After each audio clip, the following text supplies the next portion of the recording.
देखो यारो, प्रशांत नील ने तो अपने इंटरव्यू में खुला बोल दिया कि सलार का केजीएफ के साथ किसी भी तरह का कनेक्शन नहीं होने वाला है। बस इसी को सुनने के बाद सलार और केजीएफ इन दोनों के फैंस काफी ज्यादा डिसअपॉइंट हो गए।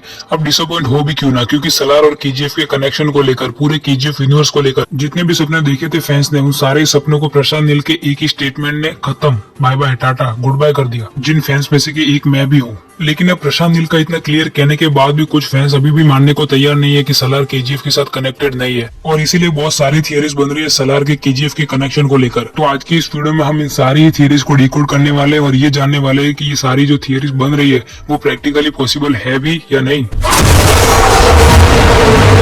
पहली थियरी ये बन रही है कि सलार के ट्रेलर में जो हमें ये वाला कैरेक्टर देखने को मिल रहा है वही गरुड़ा है, जो कि केजीएफ का एम्पायर संभालने से पहले खानसार में था। और जब सूर्यवर्धन का आखिरी टाइम आया और उसने केजीएफ को गरुड़ा को सौंपने का ऐलान किया, तब गरुड़ा खानसार से भाग गया या फिर चला गया और यहाँ पर यानी कि केजीएफ में आकर राज करने लगा। देखो भाई लोग, सॉरी टू से पर ये सुनने में सिर्फ इंटरेस्टिंग लगता है, बाकी प्रैक्टिकली ये बिल्कुल भी पॉसिबल नहीं है। और इस चीज के दो रीजन है, जिसमें से कि एक है कि जो गरुड़ा का रोल प्ले करने वाले एक्टर है यानी कि रामचंद्र राजू, वो सेम एक्टर को सलार मूवी में कास्ट तो किया गया है, लेकिन उनका सलार मूवी में नाम है नारंग। ये नाम सलार के ट्रेलर में भी लिया गया था। और अगर तुम्हें एक और प्रूफ चाहिए तो तुम सलार के विकीपीडिया पेज पर जाकर चेकआउट कर सकते हो। सलार मूवी की कास्ट में वहाँ पर साफ साफ लिखा हुआ है कि रामचंद्र राजू एज नारंग। अब यहाँ पर एक और आर्ग्यूमेंट हो सकती है कि वो खानसार में नाम बदल कर भी तो रह सकता है ना।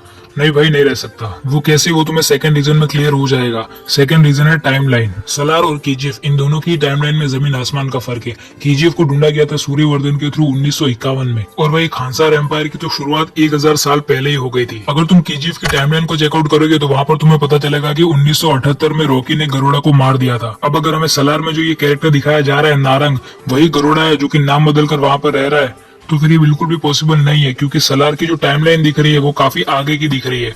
यहाँ के एडवांस हथियार को देखकर तुम अंदाजा लगा ही सकते हो। तो चलो बात करते हैं दूसरी थियरी की, जो कि ये है कि सलार के ट्रेलर में हमें एक सीन दिखाया जाता है वर्दा का यानी कि पृथ्वीराज सुकुमारन का, जहाँ पर कि हमें उनके पीछे दो बंदे दिखाई देते हैं, जिनमें से कि एक फरमान जैसा लग रहा है। तो अब इसी को लेकर ये थियरीज बन रही है कि जो केजीएफ चैप्टर 2 में हमें फरमान का कैरेक्टर देखने को मिला था, जिसको कि अधीरा ने मार दिया था, वो वहाँ पर मरा नहीं था और उसे रॉकी ने बचा लिया था और खानसार भेज दिया था वर्दा के पास। अब यहाँ पर भी दो रीजन है जो कि इस थियरी को प्रैक्टिकली पॉसिबल होने से रोकते हैं। पहला रीजन तो वही ऑब्वियसली टाइमलाइन, जो कि मैंने तुम्हें पीछे एक्सप्लेन कर ही दिया है। और दूसरा रीजन है मूवी की कास्ट। अगर तुम सलार मूवी के विकीपीडिया पेज पर जाकर वहाँ पर कास्ट में चेक करोगे तो वहाँ पर तुम्हें जो फरमान का रोल करने वाले जो एक्टर है यानी कि सरन शक्ति, उनका नाम तुम्हें कहीं भी देखने को नहीं मिलेगा। अब ऐसे ही बहुत सारे रीजन है जो कि सलार और केजीएफ के कनेक्शन को लेकर जितनी भी थियरीज बन रही है उन सबको गलत ठहराते हैं। अब ये सब कहते हुए तो मुझे भी बहुत ज्यादा दुख हो रहा है, लेकिन जो सच है उसे तो एक्सेप्ट करना ही पड़ेगा ना, वरना यूं ही इतनी बड़ी उम्मीदें लेकर मूवी देखने जाओगे और वहाँ पर उम्मीदें टूटेंगी तो फालतू का हिट ही फैलने वाला है सलार मूवी को लेकर।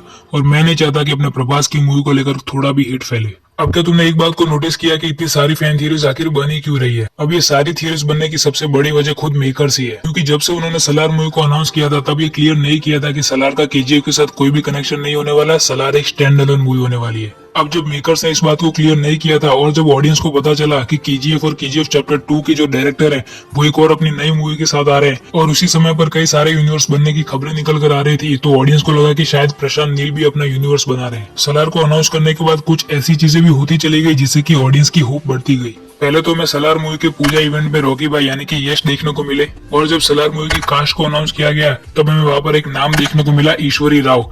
ये वही एक्ट्रेस थी जिन्होंने की केजीएफ चैप्टर 2 में फरमान की माँ का रोल किया था। और भाई इसके बाद तो जो फैन थियरीज बनी है, इसके बाद कई सारे यूट्यूबर्स और ऑडियंस मिलकर फैन थियरीज पे फैन थियरीज बनाते गए और ऑडियंस की होप बढ़ती गई। लेकिन अभी तक भी सलार के मेकर्स ने यह कंफर्म नहीं किया था कि सलार और केजीएफ का कोई कनेक्शन नहीं होने वाला है। और जब सलार मूवी का टीजर रिलीज किया गया यूट्यूब पर, तब उसने व्यूज के सारे रिकॉर्ड तोड़ दिए, क्योंकि ऑडियंस को होप थी कि यहाँ पर हमें केजीएफ का कनेक्शन देखने को मिलेगा। लेकिन टीजर में हमें ऐसा कुछ खास देखने को नहीं मिला, लेकिन हाँ कुछ लोकेशंस दिखाई दी जो कि हमें केजीएफ चैप्टर 2 में भी दिखाई दी थी।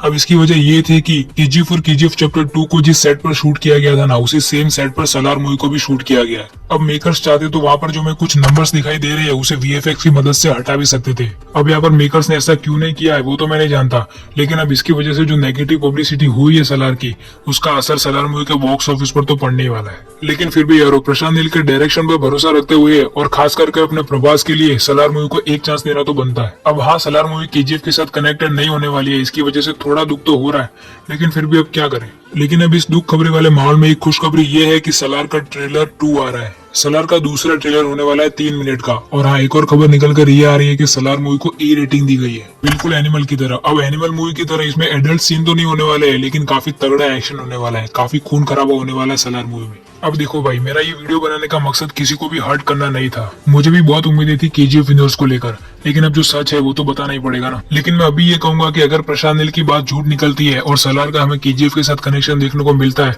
तो इस दुनिया में मुझसे ज्यादा खुश और कोई नहीं होगा। अब हम ये उम्मीद ही कर सकते हैं, उम्मीद के अलावा हम और कर ही कह सकते हैं। तो चलो अभी इस वीडियो को यहीं तक रखते हैं। अगर ये वीडियो तुम्हें पसंद आया तो लाइक मारो इस वीडियो को, और अगर इस चैनल पर तुम नए आए हो कहीं से भी तो इस चैनल को सब्सक्राइब भी कर लेना। मैं मिलूंगा तुमसे किसी और अगले इंटरेस्टिंग वीडियो में। बाय।